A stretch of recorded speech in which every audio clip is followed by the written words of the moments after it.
Good morning. If you watched the last video, you would know that we got a notification in our neighborhood that there were a group of thieves hitting every house night after night. So we have tried to take some precaution measurements and locked our cars, like bought some lights, and this is the morning after. We survived. No attempt to breaking into our cars was made. Such a relief. We made one night into it. Hopefully they'll stop or someone stopped them, but just wanted to give you the good news that we woke up and checked the cars and they're okay. This was the lock that we used, but we're gonna upgrade it to something else. We ordered from Amazon. We feel a little bit more comfortable with that lock than this. And this was one of the lights that we used. It was amazing. It worked. Thank you. This is the other light that we used that has an automatic turn on. It's above the garage, and that worked great.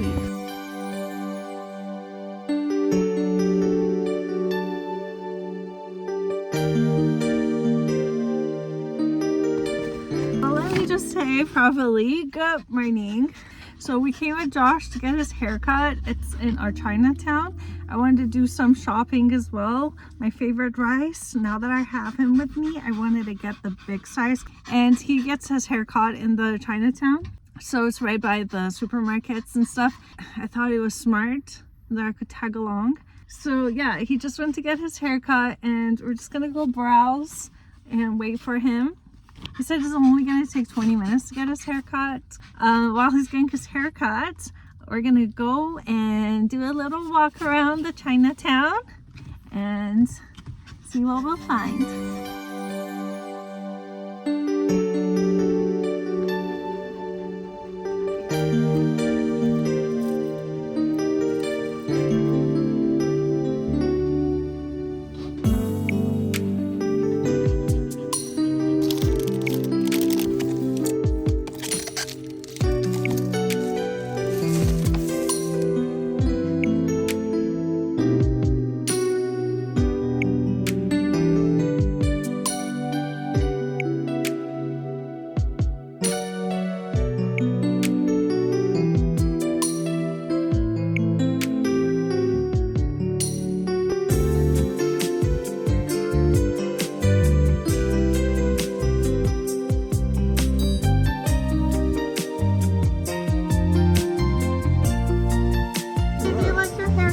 Yeah, I need to put some gels on it, but yeah. It looks good. Yes. She did great. Okay, let's go get rice. All right.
We are heading out to a baseball game. Josh wants to get jerseys. Apparently the first 2,000 people get free jerseys. So we're heading out to go wait in the line early so we could be the first row of people that can hopefully get the jerseys.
Safely in bed as I finished this book.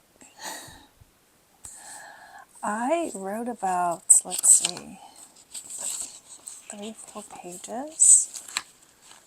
Yeah, this is the first Brene Brown book that I finished. I have 2 other books that I've purchased from her, never got a chance to read it, and now I know why.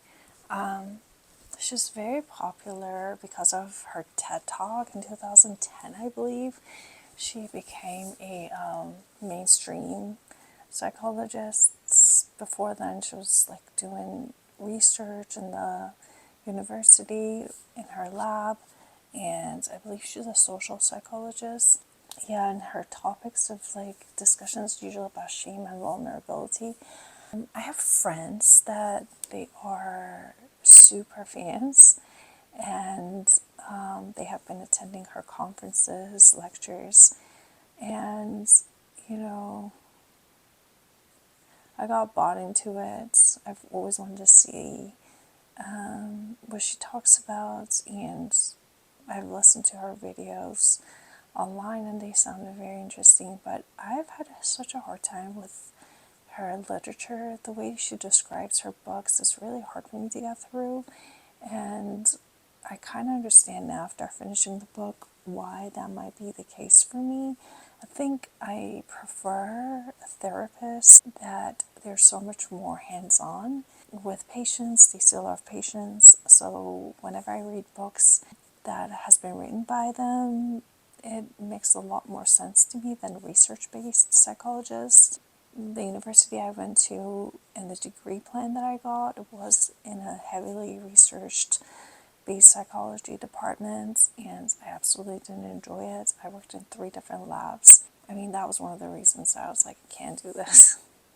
It makes a lot of sense, and she writes in that way and thinks in that platform that is not appealing to me personally. I think I prefer more practical therapy points that are there to help and get them from point A to B rather than just being philosophical and playing with words and definitions. Yeah, I think that's where it stands for me. Regardless, she has some points in her book, so if you're more interested in the literature and philosophy of humanity, I think you would enjoy that. This book in particular was so much more, I think it was like a sales pitch to organizations. it felt like she has like a company that she's trying to offer counseling to organizations. So oftentimes in the book, it's just kind of selling her service. Yeah, so I have a whole bunch of like definitions for different things, and I honestly feel like this book would have been better if it was just like a blog, you know? So she discussed different things in the blog form rather than a book. I don't know. Maybe I'm not a leader, so I don't really understand to think in that perspective, but it wasn't very useful in that regards to me anyways. It's pretty late at night. I'm looking at the notes. I might be able to do this tomorrow.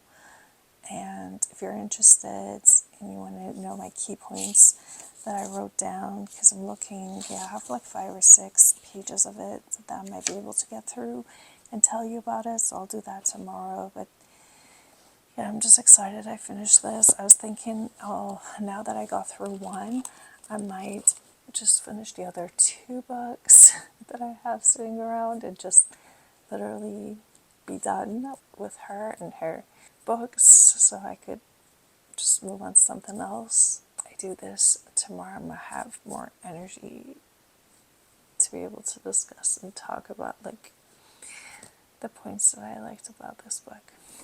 Okay. All right. I'll see you tomorrow. Good morning. I'm sorry if this light is kind of spotty this morning. So I will be sitting here and talking, so if visually the spotlight is a little too much, feeling to just listen in. Hopefully my sound is all right. Yeah, so I wanted to talk to you about this book, Dare to Lead by Brene Brown. And I finished it up yesterday, and I wanted to talk to you about it. Yesterday, I was so tired. I really wanted to push it to film it, but I was like, you know what? There's always tomorrow. Let's do it tomorrow. So I'm going to go through the notes. I told you a little bit last night about how I felt about the book. Overall, writing is the difficult part for me to get through. Like I said, I have 2 more books from her. Through the years, I have been just having it sit down in my library, and I've started this one like 3 times. And I'm like halfway through and I couldn't go. At this point, I need to be starting all over again because I don't remember what it was about anymore. And after I finished up this one, Dare to Lead, now I understand the reason why it was hard for me to get through. It's just her language. Like, it's just the way she is used to writing. It's difficult for me to get grasp on. I don't like research-based psychology conversations. I mostly like practical therapy based. The notes that I have is mostly the things that I thought, it's useful, because I'm always looking for a practical way of getting our life work out in our favor, mastering any of our shortcomings. So they're specific for that. But if you have read the book and you've had other points, or if you're interested to find out for yourself, please go ahead and read the book. So I'm going to start off with the first note that I have. And mostly from these research-based psychologists, they have so much of a definition and trying to understand the philosophy of vocabulary and that sorts of knowledge, which is very important. It's just that's not my cup of tea. Like, okay, I don't need a definition. I understand the feeling. How do I not have it? So that's the thought that it goes through my mind. She defined a dare. So what is dare? That you have the courage to show up even though you know it's going to be a failure. So despite knowing you will eventually fail, it will still have a courage to show up and do that task. So that's the definition of dare in her definition, by the way. So like I said, this book specifically, Dare to Lead, is targeted for corporates and for leaders. And so in it, she's trying to tie out information that might be useful for the corporate leaderships. So she tried to say like why people at work might feel exhausted and lethargic. And she's saying that is because they feel lonely and isolated at work. That's the reason why people feel this way. And those are the two notes I had. And then over here, she went through perfectionism, and I really like that whole chapter on perfectionism. So I'm going to be discussing this in details. So perfectionism is nothing positive. It's pretty much a positive label given to actually a childhood wound. It doesn't need to be even childhood. Like, I'm realizing some of my own traumas happened when I was 18. So I guess anything before 25. So if you had a moment before then that you had a wound and an injury in your way that you perceived things, this perfectionism can happen. It's a defensive mechanism to protect you. So what happens is that this person has grew up in a situation where it's been praised for achievements or performance or grades or mannerism or sports or appearances. So you tie out your sense of self to a performance or showing up in a certain way.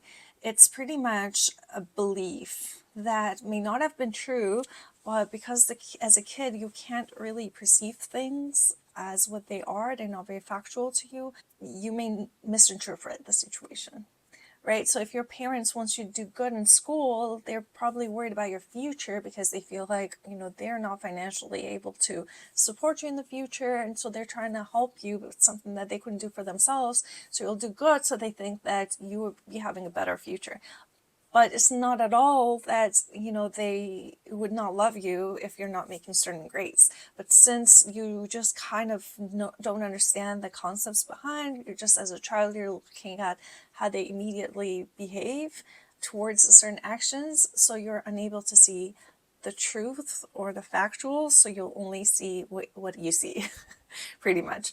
What happens is that this internalized belief, it gets kind of carried on its own. So when you get older, it becomes your internal voice. So you think that people are not going to love you if you don't perform a certain way, you don't look a certain way, you don't act a certain way. So that whole thing. But I also don't like the fact that we put something positive on. Perfectionism is something perfect, right? It's beautiful, but perfectionism is not. It's an injury, it's a wound that needs to be healed, so you wouldn't feel that way. She says it's a function of shame, and it's the belief that you worry about what other people think, and you worry about what they think of you. It's self-destructive and it's addictive to look perfect and everything perfect, because you're trying to, in the deep side of you, you're just trying to minimize the shame and judgment and feeling the blame and painfulness. You don't want to feel the pain of being rejected. You don't want to feel the pain of not being part of the group.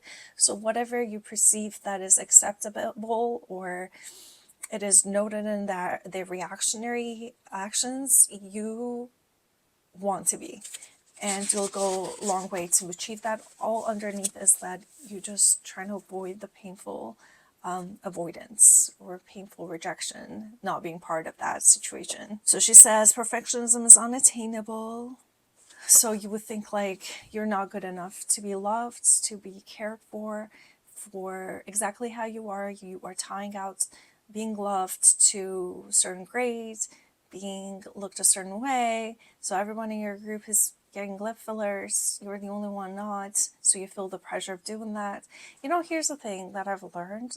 And that is that if you don't have any pull inside of you and everything in your body wants to do a certain thing, then that's no problem, right? So everybody spends $5,000 getting this type of a handbag. You're doing it, you're working so hard to save that money to make it happen, so no problem. What happens is that you have something inside of your consciousness that is pulling you apart from that idea. So you're consistently thinking, why am I doing this? This doesn't feel right. So this is when you would know that there is something up. So you're not doing this because you want to, you're doing it because you're trying to be loved. So you're like, I still did this. I got my lip filler. I'm not still feeling part of the group.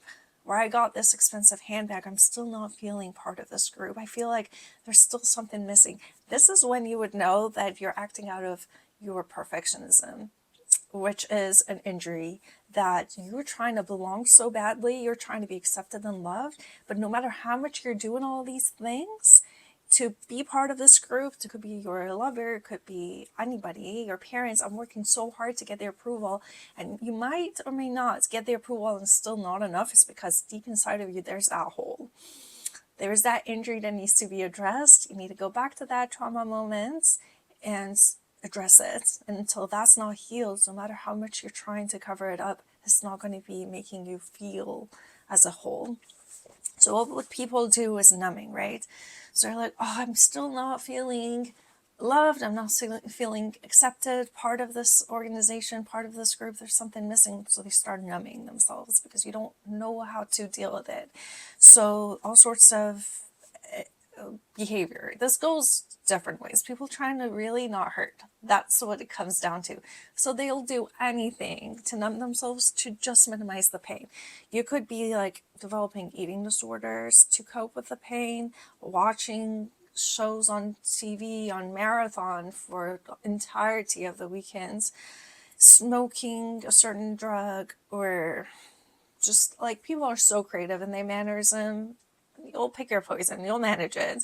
And it depends on your biology as well. Some of us are prone more to addictive behaviors and personality of certain kinds over to the other. That's been psychologically proven.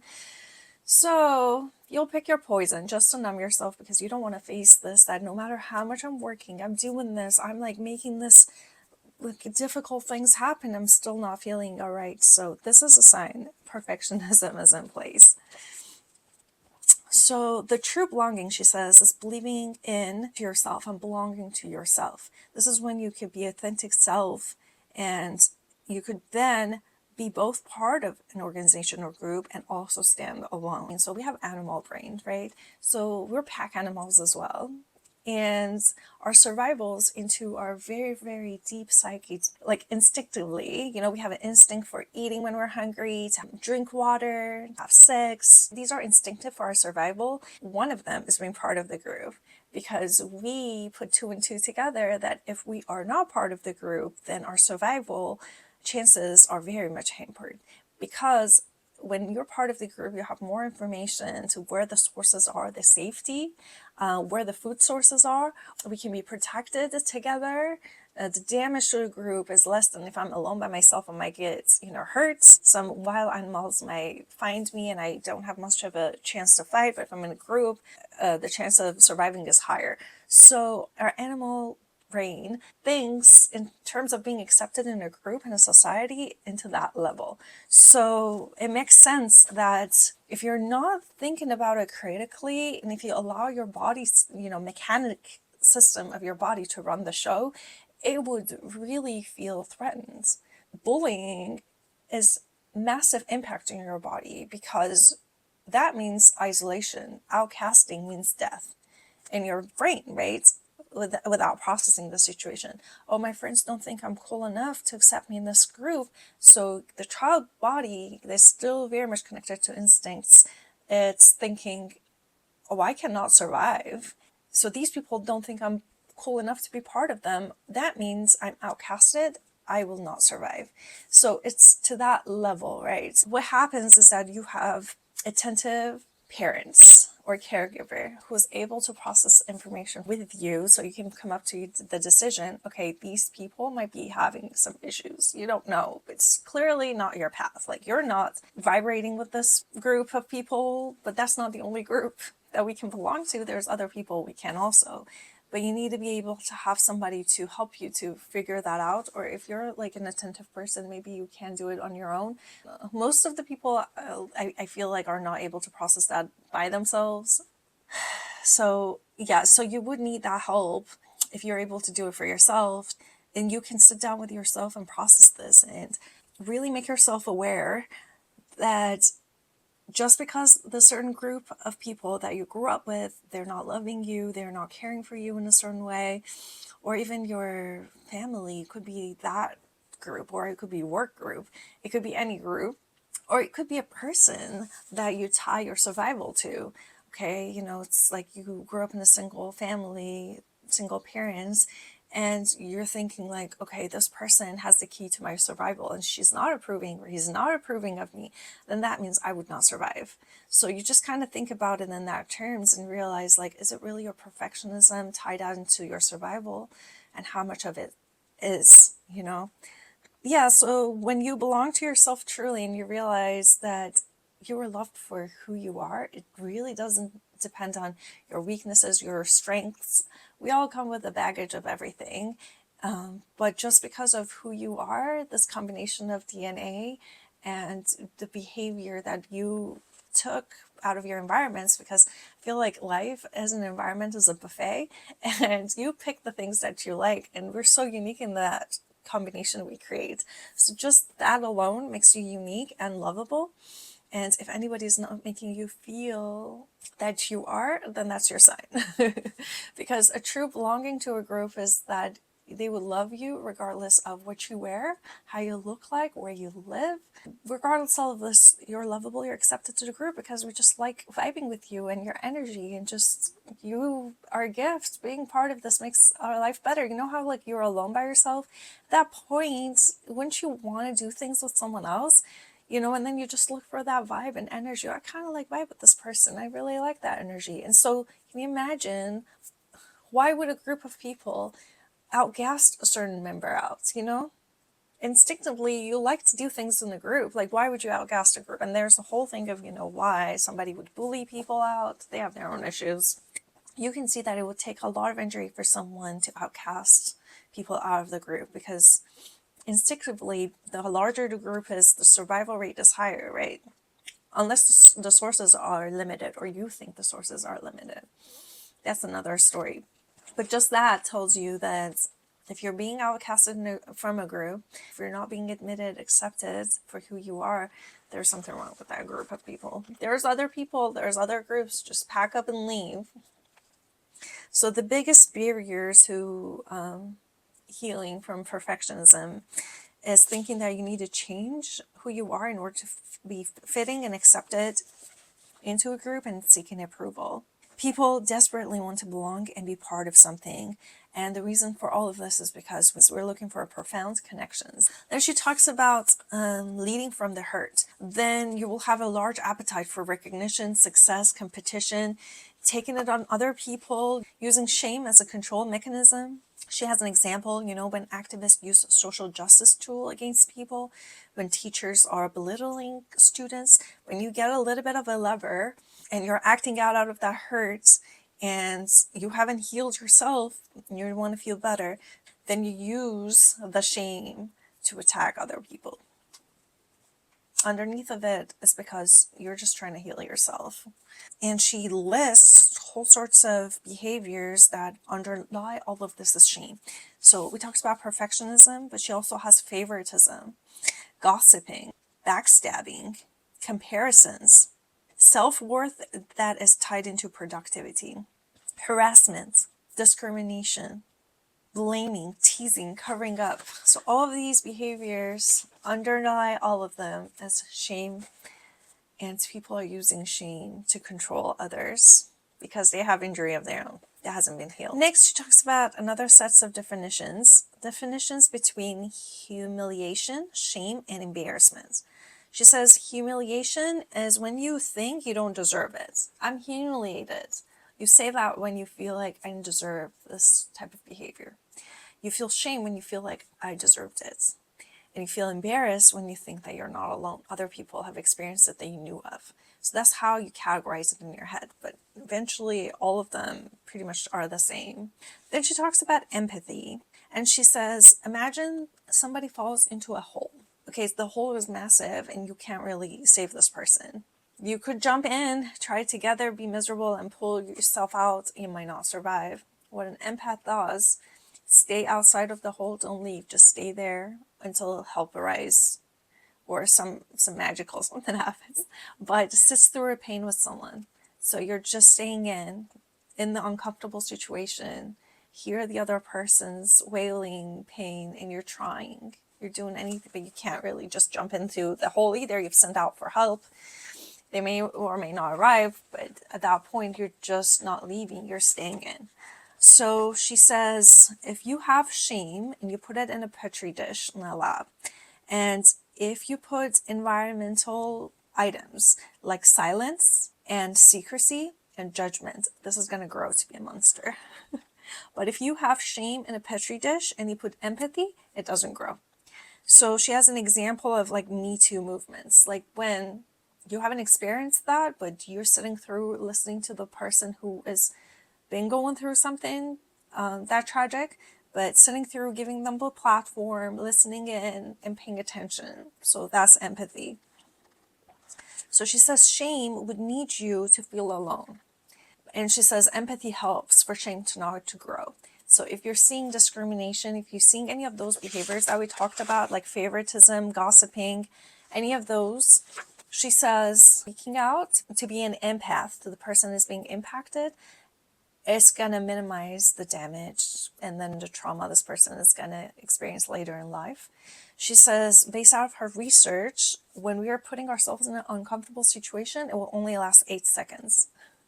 So if you need to stand out from your group, that they're outcasting someone, they are treating them wrongly, like even in a family member, parents are really rude or mean or whatever reason to a certain sibling, if you need to stand out in uncomfortable situations, it's going to last only 8 seconds. So just push through and stand out. And what you do, creating your empathy on the shame that person is feeling, is going to not let it grow. So that person doesn't feel alone in their pain. Like there was at least someone else there with them. So just do that. And then she ties it again into like organization. She says great leaders through difficult times, they have empathy. And she says staff, they do self-compassion. These are successful, organizations. And she says they stand with their values. And she says, try to have 3 values. More than 3, you won't make it.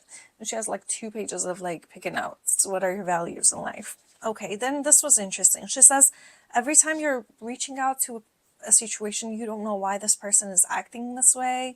You're like, did they really try to hurt me? Did they really, I can't believe they did this.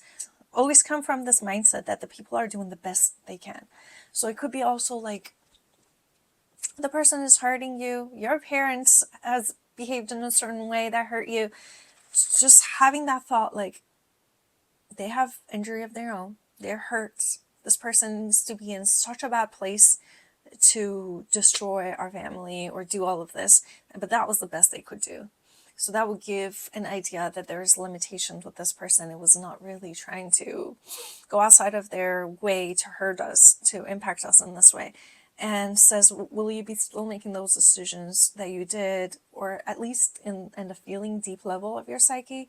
How would that make you feel if you have this mindset that people are doing the best that they can do? Then she talks about building trust, how to build a trust with people and with yourself. I thought this was interesting, so I noted down.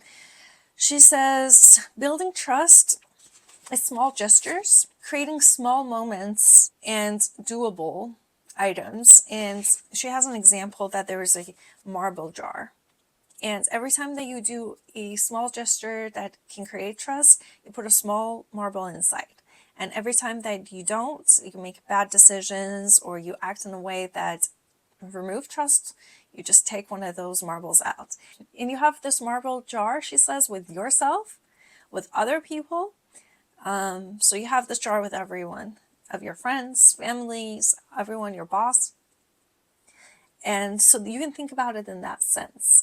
So it doesn't need to be a certain activity or action that can create like a massive trust. It's small little gestures and moments in your relationships. And like I said, she said that you have that marble jar and a trust with yourself. So if you're in a place that you don't trust yourself, if you're alone, you feel so uncomfortable and there's like something very, really annoying thing, there's some fear, there's so uneasiness when you're by yourself and alone and you're running away and you're numbing yourself from that marble jar of trust might not be completely full. So she says you could do small little gestures, little promises you give yourself, and you start filling up the jar. She says it's the same thing with boundaries. If you don't have good boundaries, you can say no, you don't respect yourself, your body, you're like working yourself to extremes. You could do small little boundaries. Like there's something that I've learned recently, you know, it's very interesting. So parents, that they make decisions for their child. They're like, okay, you need to eat right now. You should drink water right now. You need to go to the bathroom. I know you have to go. And the kid is like, no, but I'm not. It's like, no, I don't want to eat. No, I'm not thirsty. So you're forcing the kid, okay? So you're taking away their ability to connect to their internal alarm system. So when this kid grows up, they don't know their own boundaries. So they work themselves to death. They don't know. Like they work so hard, they don't know when to stop. They work through hunger. They don't know, like they're hungry. They will work until all of a sudden they're like, oh my God, why am I shaking? Oh my gosh, I'm so hungry. I'm about to die. I need something. They haven't even prepared for themselves. So you're taking away their body alarm system. So it's so important to respect. If the kid doesn't want to be eating, you know, they're not hungry, just respect that. So if you have bad boundaries and you feel like this was the environments you may have been impacted by and grew up in, so you can start small. Imagine the boundaries also like a jar. You do little things. Say no. Say this. Put a timer and just say, I'm going to be eating my breakfast. I'm going to pack something that has like protein if I'm starting getting shaky so I can eat that. So just like little steps.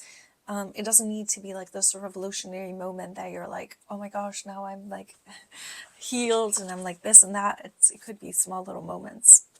And the last thing that I have written is that be careful when a person that doesn't love themselves tells you that they love you. I thought that was interesting. Anyways, thank you so much for watching this long to the video. This was my summary and the notes from this book, Dare to Lead by Brene Brown. I feel like I want to kind of get over and done with Brene Brown in my library. Like I said, I have 2 other books. I have Braving the Wilderness and I have Daring Greatly. I have no idea why I bought these books. It's been many years since I've had them. Probably it was like a recommendation and a podcast or something. I feel like now that I finished one book, I might have gotten a little bit of understanding of how her writing and her thought process goes. I might just hit the other 2 books and I'm done with Brene Brown and move on to something else. But I definitely had a hard time reading this one. It was not easy read for me. Yeah. So if you have read Brene Brown's, if you're her fans, please let me know what are your favorite books from her. What are the things that you've learned from her? If you read this book already, please let me know if something that I didn't mention and you liked. I would love to read that. And with that, I'll see you in the next video. Bye.